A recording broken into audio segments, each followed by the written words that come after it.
Right, welcome to part 4. Let's carry on. So what is the required rate of return? When performing a needs analysis, it is essential to understand what the client expects regarding the interest amount that he or she would like to receive on the investment. Young people have a longer time to invest, so they might be willing to take risks to gain higher interest. Young people also have more time, so they are prepared to consider a long-term investment with a higher interest return. People who are nearing retirement, who are retired, are generally looking at ways to secure their money and are not likely to want to place their funds in a high risk investment. Many retired people are looking for additional income and are happy to earn a low interest rate, knowing that the principal capital amount is secure. This is exactly what I said in part 3 here at the end. So if you're young, you are eager, you've got many years ahead of you, you go for high risk, high investments. If you lose your money, so be it. Bad news, tough luck. You can survive just on bread without butter and jam for a while, and then you can start building up again and carry on. When you're old and you're in your 60s, 70s, if you invest your money on high risk and you lose anything, you've got nothing. Remember, now you're not working because you're in pension, you lost all your money. Now your pension maybe it's your pension you invested and lose. So where are you going to stay now? You're going to find your children and go and stay with your children and hope they don't charge you rent and other expenses. So yeah, that's why older people, they play it safe. Low interest, low risk. That's for the elder people. The investor glossary defines the rate of return as the percentage gain or loss. So the percentage profit or loss you made on your investment of an investment over a period. So the rate of return is expressed as an annual percentage. For example, an annual rate of return of 5% means the investment gained 5% over 12 months. So in other words, if one invests 1,000 Rand on a fixed deposit for 1 year is 12 months, at 5%, the rate of return on the investment will be 1,000 Rand, your investment amount, plus your 5%. And what is 5% of 1,000 Rand? If you cannot work it out of your head, grab a calculator, it's a full 50 Rand. So the 50 Rand, which you've earned here on the investment, that is the nominal return. So your normal return is this 50 Rand. Remember, the rate of return you set here at the top is the percentage of the gain or loss, and in this situation is percentage gain. However, to work out the real return, the real rate of return, the client would have to take inflation into account. So you get a rate return, and then you get a real rate of return. There's a difference. That word real will tell you have to take inflation into account as well. Okay. So generally, bankers do not need to explain the impact of inflation or tax on a client's money. That's not the banker that needs to do this. A client should be encouraged to speak to a professional, to seek professional advice from a financial advisor, and they should explain these inflation and tax implications to clients. So when you look at tax, it is imperative that clients take note of the tax that they might be liable to pay on their investments. Remember,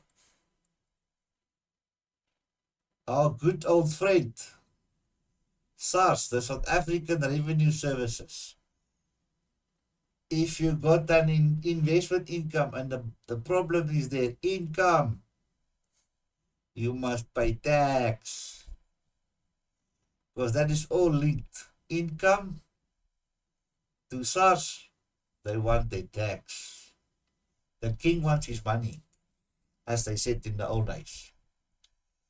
Different types of investments are taxed differently.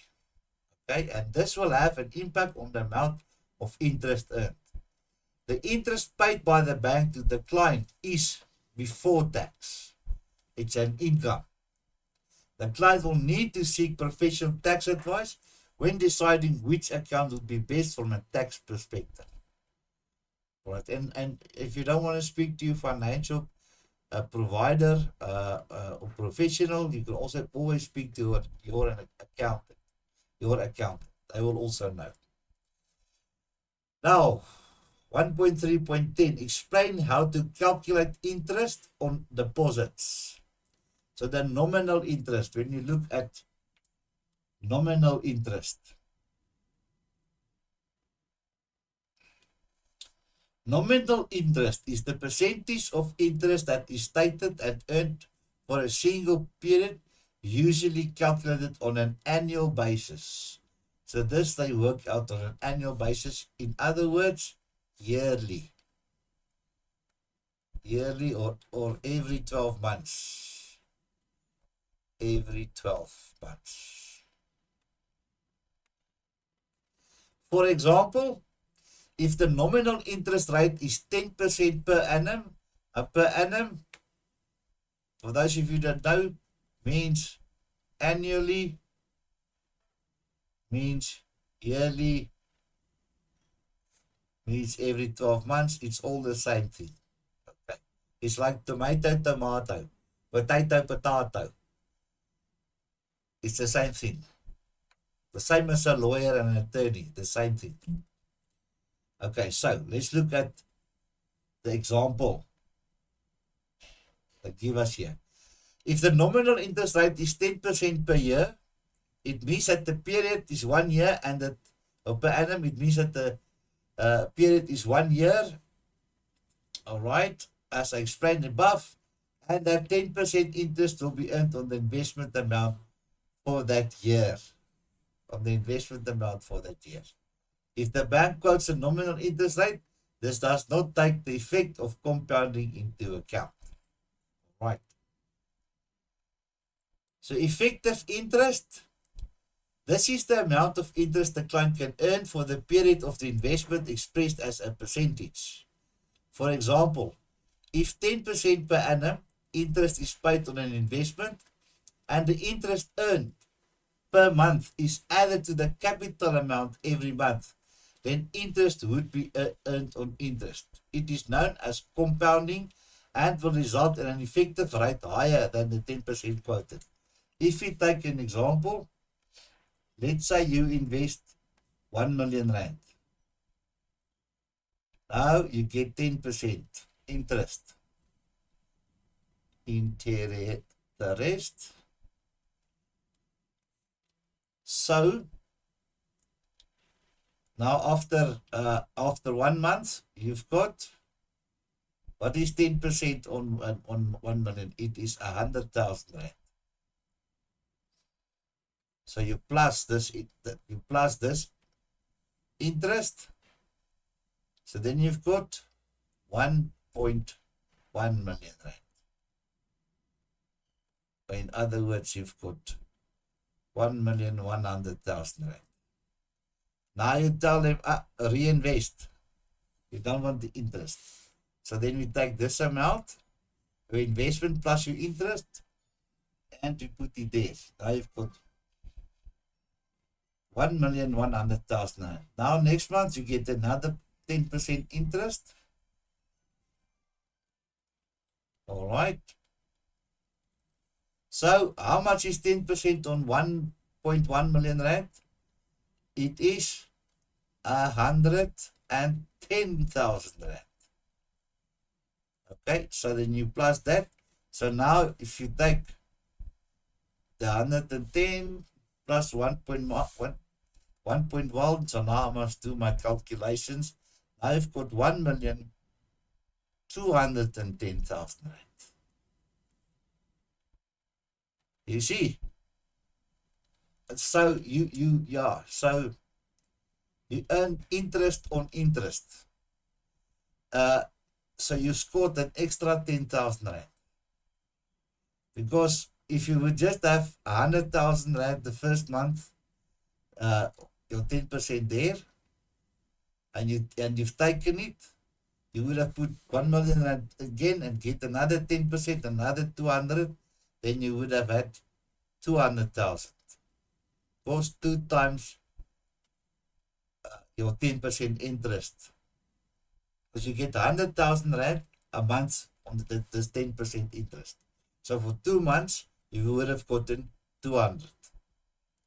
So then you would have had only one, so I'm writing on the top.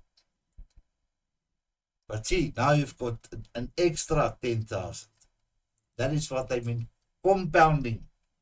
You get interest on interest. And this is an excellent way to save, and invest. So how to calculate interest? It is essential for a bank official to be able to provide the client with a basic understanding of how to calculate interest on his or her account.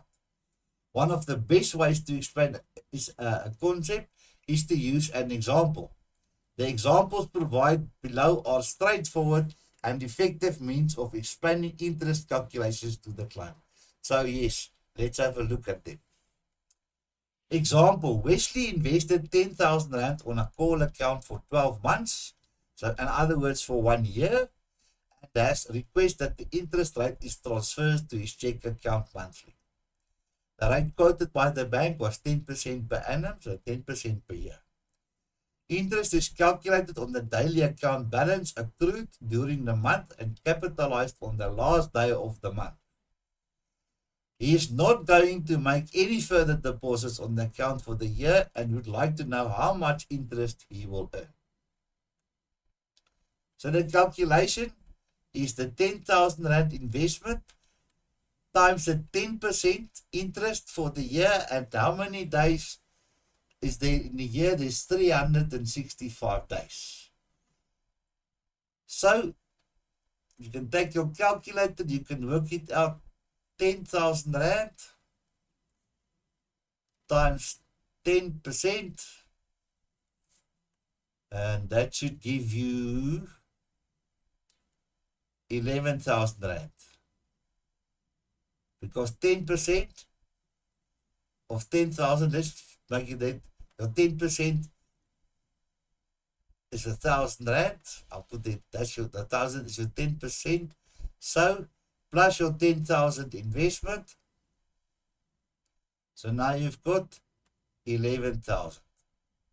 But then you must divide that by 365 days for the year.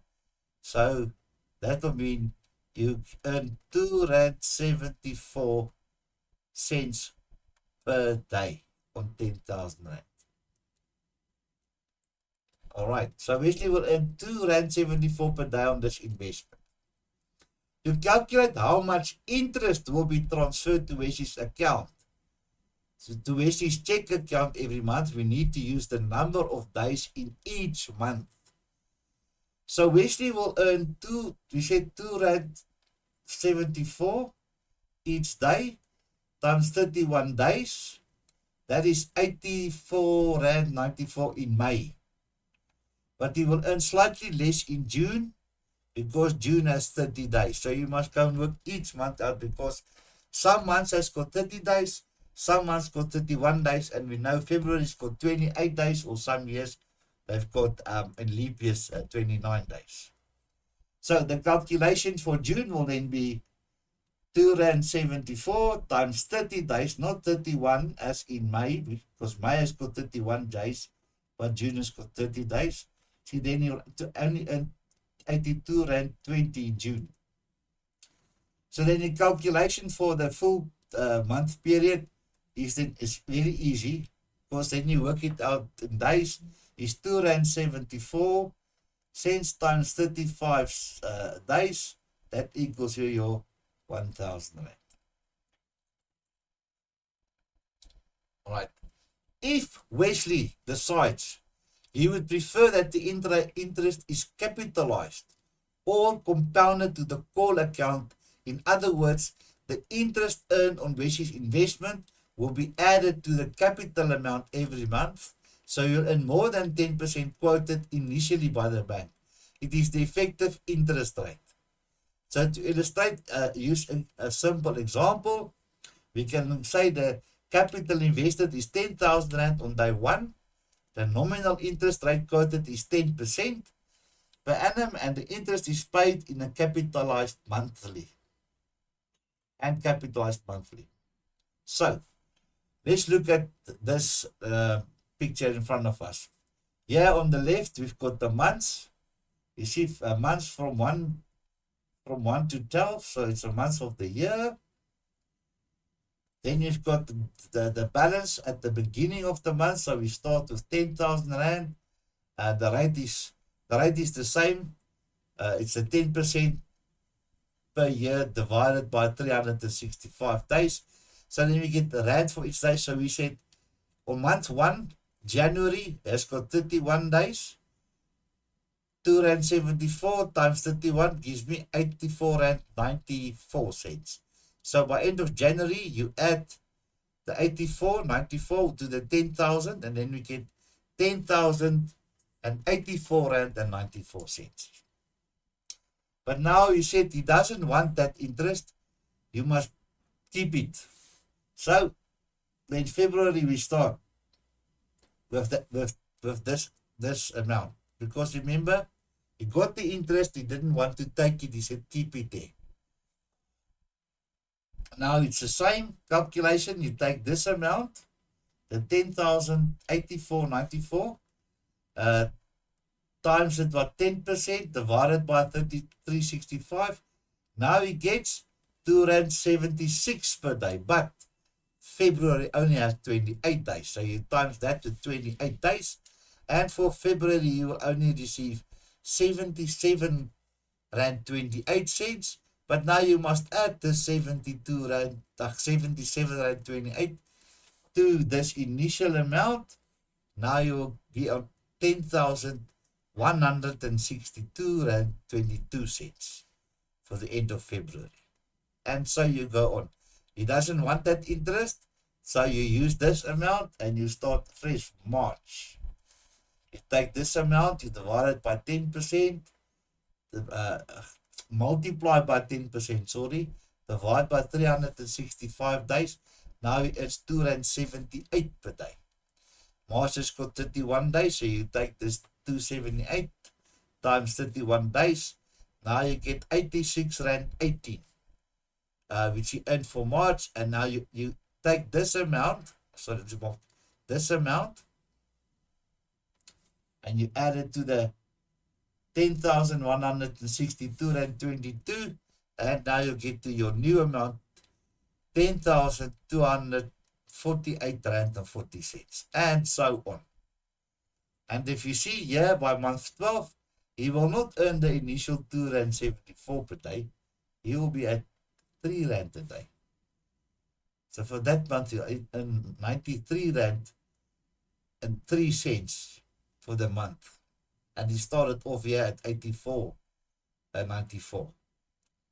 You see, so yeah, so that is the total amount at the end of the day he will make. So if you just add the 10%, he would have had 10,000 plus 1,000, which would have given us 11,000. But see, he made an additional 46 Rand 85. Now, yeah, I know some of you said, some of you will tell me, Jaco, what's 46 Rand 85? I cannot even fill my car. Fair enough. But imagine if that was R1 million. Then you would be talking about 46,000 Rand difference. That is a lot of money. You can buy a small car, small second-hand car for that money. All right. So we established that he earned the previous slide, total interest of 11,046 rand and 85 cents minus the 10,000 capital of the original investment. So his total interest he received was 1,046 rand 85 cents. So the calculation of the effective rate of interest is this 1,046 rand 85 cents that they use there, divided by the 10%, the investment capital, the 10,000 rand, by this investment capital, remember the original capital, you get that, you first, remember things that's in brackets, you always do first, right? So you'll take this interest he earned, that's 1,046 rand 85 cents, divided by your capital invested, you get that amount, then you times it with 100 divided by 1, and that would give you 10.4%, which was the effective rate. So the difference between the nominal rate and the effective rate is that the nominal rate was only 10%. Remember the previous example, we said he invested the million rand at the nominal rate of 10%. You got 10% interest on the million rand, so you got the 100,000 rand only. But the effective rate, due to the compounding effect, is 10.47. So you nearly got 0.5% more interest. You got 0.47% more interest. Now, it's a small amount on this amount, but think about it. If it's a million rand, then we're talking about the difference of an extra 46,850 rand, if my calculations is correct, for an example. Now that 46,850 rand, that's a big difference. So note, it is critical to inform the client whether the interest rate advertised by the provider, by the bank or the FSP or the investment professional, that it's either a nominal interest rate that they're going to receive, the 10%, or an effective compounding interest, which will be more, that like the 10.4. As this will make a significant difference in the client's decision. Now, on 10,000 rand, it's a 46 rand difference, not a problem. But when you talk about 500,000 rand, that's a difference of, well, take that's 22,000 rand, 23,000 rand, or a million rand, it's a difference of 46,000 rand, if my calculation is correct. Yeah, it should be. So yeah, it can make a huge difference, the higher the amount is. So let's look at 1.3.11. Explain nominal interest and effective interest.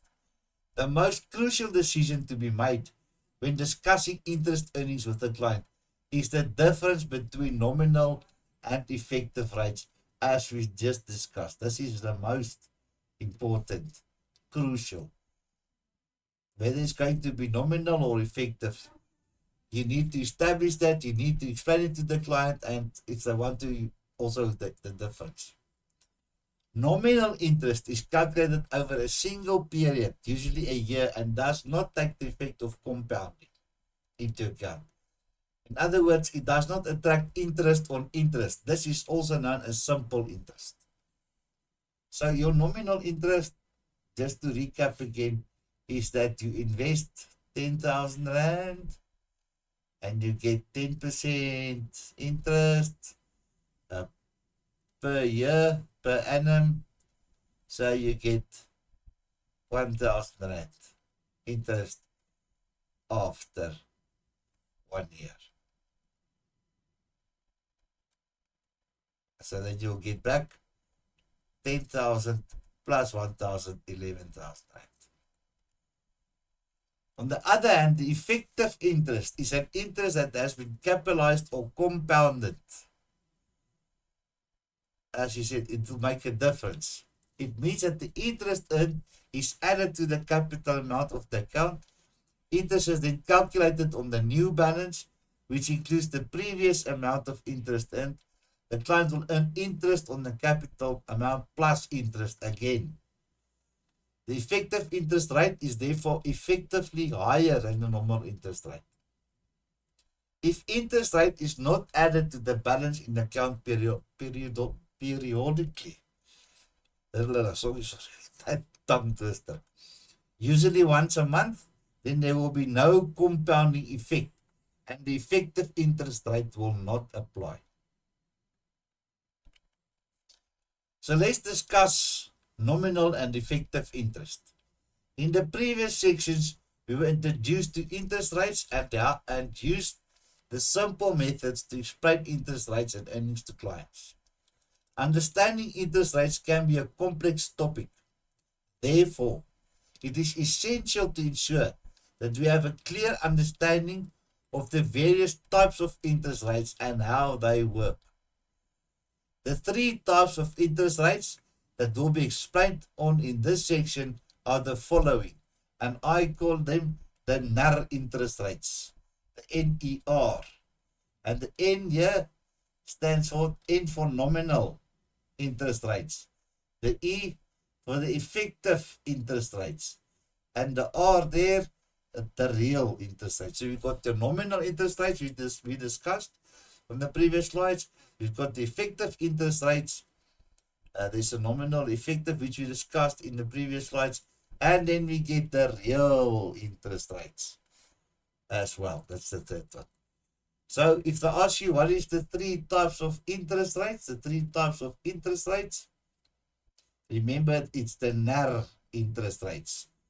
N for nominal, E for effective, R for real. Right.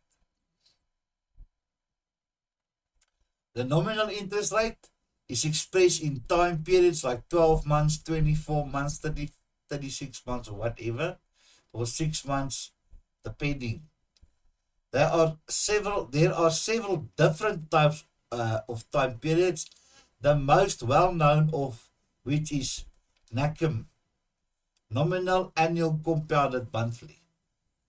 So the N there stands for nominal, the A for annual means yearly, and the C compounded, and then the M for monthly.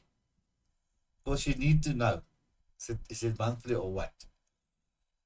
So there are different types of time periods in nominal interest. So NACM stands for nominal annual compounded monthly. It is the rate at which products such as overdraft facilities, credit cards, home loans, and savings accounts earn and pay interest. The NACM is the rate at which earns and pays interest every month. There are other categories of such interest such as the NACQ or the NACH. They all stands the NAC, nominal annual compounded, but the Q is for quarterly, and the H is for half yearly. All right. So NACM, we've got. Let me put them this way on a slide for you together. We get NACM M, NACM Q, and NAC H. And here the M stands for monthly. The Q stands for quarterly. And the H stands for half yearly. That is how you can remember them. Okay, nominal annual. Remember, we're talking here about nominal interest. So all of them will be nominal. We're talking about annually, it's yearly, and then the C for compounded. These rates apply to specialized investment instruments, and in some cases, clients can choose to have the interest paid in one of these ways. NACMM means the nominal quoted interest rate, for example, 10% per annum, per year, compounded monthly, paid into the account monthly, or paid into the account quarterly, in other words, every 3 months, or paid into the account half yearly, every 6 months. So example calculation. It's to just recap calculation. You invested that 10,000 rand times the 10% annual interest divided by 365 days for the year. That gives you 202 rand 74 per day. Depending on the number of days in a month, the interest paid will differ slightly opposed to the interest earned in a month within 31 days.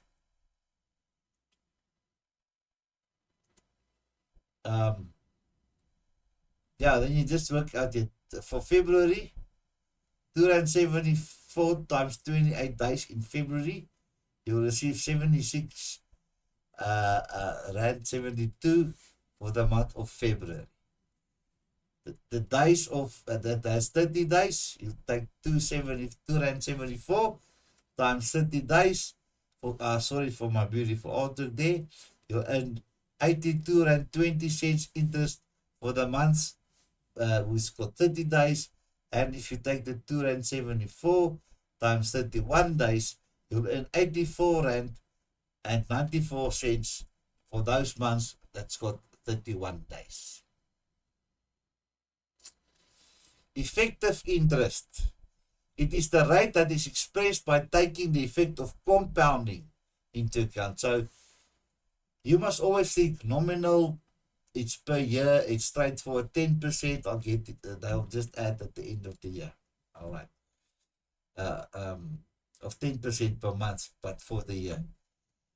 Effective. What effect will compounding interest have?